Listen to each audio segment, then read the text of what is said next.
इन्होंने नया नाम दिया। बहुत जोशीला स्वागत किया। मैं अपने नौजवानों को खास तौर से धन्यवाद दूंगा। और मैं ऐसा माहौल तो चुनावों में देखने को मिलता है कि पूरे गली में घरों से आप पे बरसात हो रही हो फूलों की, और लोग गाड़ी के आगे नाच रहे थे। मैं यहाँ सभा में आया तो एक हमारे बुजुर्ग नाच रहे थे। बहुत खुशी का माहौल है। मैं भी बहुत अच्छा महसूस कर रहा हूँ। कल रात को मैं भी नहीं सो पाया। ये अपनापन है। हम एक दूसरे पे निर्भर हैं, एक दूसरे से ही ताकत मिलती है। और किसान तो व्यस्त रहता ही है। गांव में आपका जीवन कहाँ आपको समय मिलता है कुछ और करने का, सोचने का टाइम नहीं मिलता। अब मैं दिल्ली बैठा सोचूं कि ललियाने से बहुत टाइम से कोई आया नहीं मुझे कुछ बताना, कहीं नाराज ना हो गए हो तो वो भी ठीक नहीं होगा।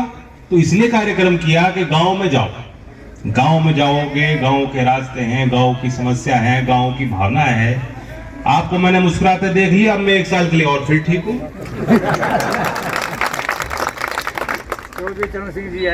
और आप विश्वास कर सकते हो जहां भी हूं मैं, मेरा और क्या है, आप ही तो हो, आप ही ताकत हो, आप ही से सब कुछ है।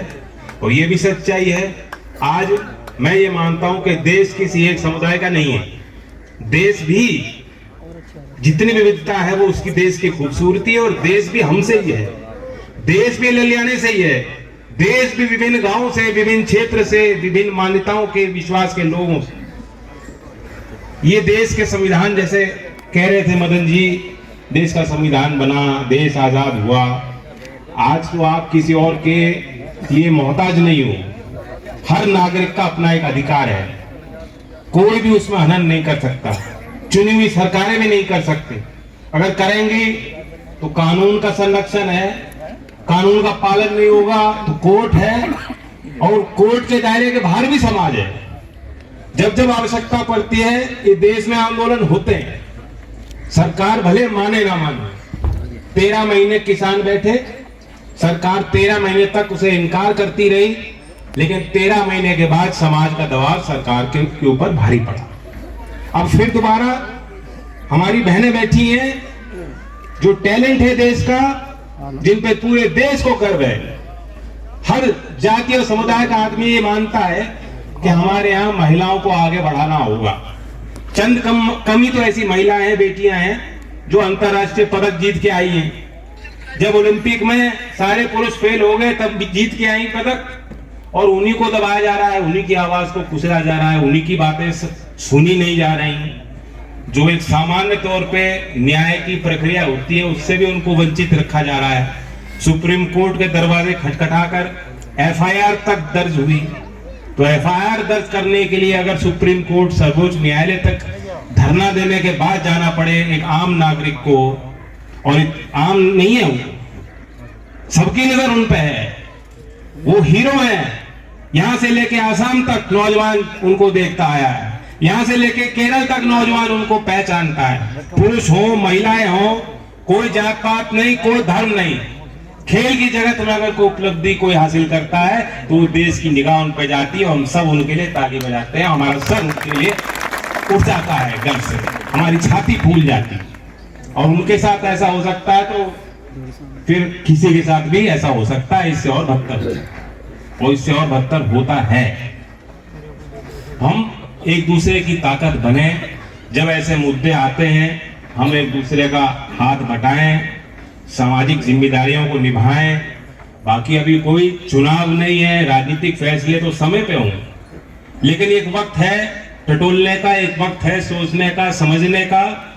चुनाव के वक्त तो और भी ज्यादा जोश होता है, और भी ज्यादा गर्मा गर्मी होती है, और भी ज्यादा भागदौड़ होती है। यहाँ तो सभा आपने मास्टर जी ने 1.5 घंटा संचालित की। चुनाव में तो मैं आऊंगा, छू के निकल जाऊंगा। जो विधायक के हमारे प्रतिनिधि होंगे, जो सांसद का चुनाव लड़ेंगे, तो वो कहेंगे जी समय नहीं है और कितने गांव हैं, आप भी समझोगे उस बात। तो मूल बात यह है कि हमें अपने समस्याओं को पे नजर रखते हुए अपने लोगों को ताकत देनी होगी। ये जो बिखराव पैदा हुआ है, हमारे भीतर का जो बिखराव है उसका खामियाजा भी हम ही भुगत रहे हैं। बहुत आसान है लोगों को बांटना और समेटना बहुत भारी पड़ता है। कभी कभी ऐसी चीज आती है कि बहुत भारी समस्या आ गई, बहुत बड़ी चुनौती आ जाती है, तब तो हम एक हो जाते हैं। लेकिन आम तौर पर जैसे पहले होता था, उठना बैठना साथ होता था, पंचायतों में सभी समुदाय के लोगों को बुलाया जाता था, चीजों पे विषयों पे चर्चाएं होती थी। आज वो चर्चाएं नहीं होती। समाज की व्यवस्था बदल गई। मैं तो अपने बच्चों को देखता हूँ तो मोबाइल फोन में घुसे रहते हैं। छोटे लोग अपने घर के बड़ों के साथ नहीं बैठते। तो अब वो साधन कमजोर होते जा रहे हैं जिन प्लेटफॉर्म्स पे हम लोग आपस में वार्तालाप किया करते हैं। लेकिन फिर भी आज जागरूकता भी बढ़ी है, आज अवेयरनेस बढ़ी है। आज यहाँ गांव के नौजवानों को वो जानकारियां उपलब्ध हैं, उनको बातें मालूम है जो शायद मेरे समय पे तो हम लोगों को नहीं। वो औजार आज इनके हाथ में है और आज परिवर्तन की, चेंज की गति भी बहुत ज्यादा तेज हो गई। आर्टिफिशियल इंटेलिजेंस की बात ये लोग समझेंगे। आज एक चैट जीपीटी का एक सॉफ्टवेयर है, आप उसमें कोई भी क्वेश्चन डालेंगे, उसको प्रोटोकॉल्स उसमें डालेंगे और वो आपको जवाब दे देगा। और आजकल लोग ऐसा कर रहे हैं कि पीएचडी की थीसिस भी वो उस पर तैयार कर रहे हैं, सॉफ्टवेयर भी उसी से लिखवा रहे हैं, शेयर मार्केट में ट्रेडिंग भी उससे ही कर रहे हैं, पेंटिंग और आर्ट और पोएट्री भी अब आर्टिफिशियल इंटेलिजेंस यानी मशीन यानी कंप्यूटर बना रहा है। तो ऐसे में इंसान क्या करेगा? इंसानों की जो जमात है उनके लिए क्या काम बचेंगे, क्या रोजगार बचेंगे, कैसे वो अपना समय काटेंगे, ये भी आने वाले समय की चुनौती है। तो दुनिया चेंज हो रही, मैं ये कह रहा हूँ, आपको चिंता करने की जरूरत नहीं। गांव के लोग सोच रहे हैं क्या है, कौन सी नई बला आ गई। कोई बात नहीं, समाज जैसे बदलेगा हम भी बदलेंगे उसके साथ साथ। लेकिन सवाल ये है कि जैसे समाज बदले, हमारे और आपके बीच में कोई दूरी नहीं होनी चाहिए। ये जो बेकार के मुद्दे आ जाते हैं, हिंदू मुसलमान बजरंग बली, अरे क्या है। फिर भी खुशी होती है कि कर्नाटक की जनता ने, कर्नाटक के बुद्धिजीवियों ने इस बात को पहचाना कि कितना बड़ा ओहदा दिया है, इतनी बड़ी ताकत एक व्यक्ति को दी है, पार्टी को दी है, बहुमत दी है, विश्वास जताया है, दोबारा जिताया है, और तब भी वे अपनी संवैधानिक जिम्मेदारियों से और दूर चले जा रहे हैं और अंधकार में धकेल रहे हैं। इस क्षेत्र ने पिछली विधानसभा में सिखा दिया था। जो लोग कह रहे थे गर्मी निकाल देंगे, जो कह रहे थे दंगे की बात, तो बता दिया। वो तो यार थोड़ा से चूक गए, हम और आप चूक गए। और हमें चिंता मत करना, यहाँ के लोगों ने कोई कसर नहीं छोड़ी थी। आपने खुद उस बात को स्वीकारा, उससे पहले भी कोई कसर नहीं छोड़ी और आने वाले समय भी नहीं छोड़ेंगे। लेकिन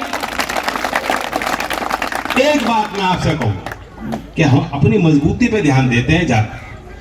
हमें बहुत पसंद है अपनों के बीच रहना, किसी को नहीं पसंद।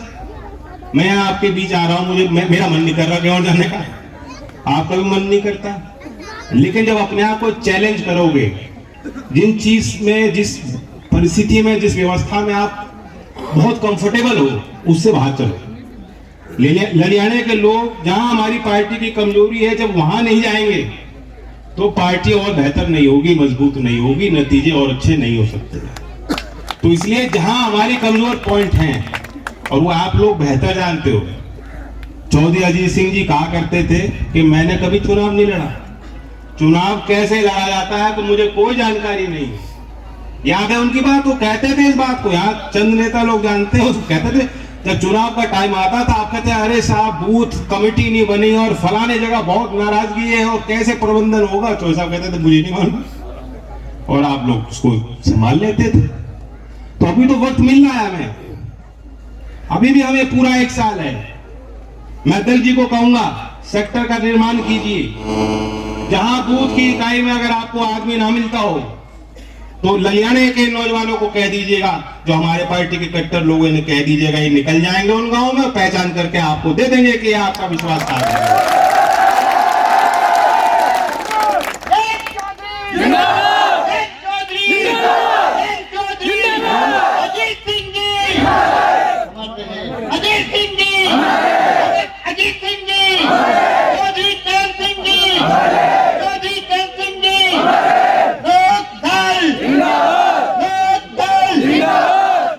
मास्टर जी इशारा कर रहे हैं मुझे, मैं भी समझ रहा हूं। नहीं, चौधरी साहब के चौधरी अजीत सिंह जी के लिए अमर रहे निकलता नहीं मुंह से बहुत लोगों के, बुरा मत मानना। तो सीधी सी बात यह है, और कुछ कहने की बात रह नहीं गई। जो भी कमजोरियां हों उन्हें दूर कर लीजिए, और जो भी आप हमसे उम्मीद करते हैं आपके मान सम्मान में कभी हम कमी नहीं पहुंचने दें। धन्यवाद।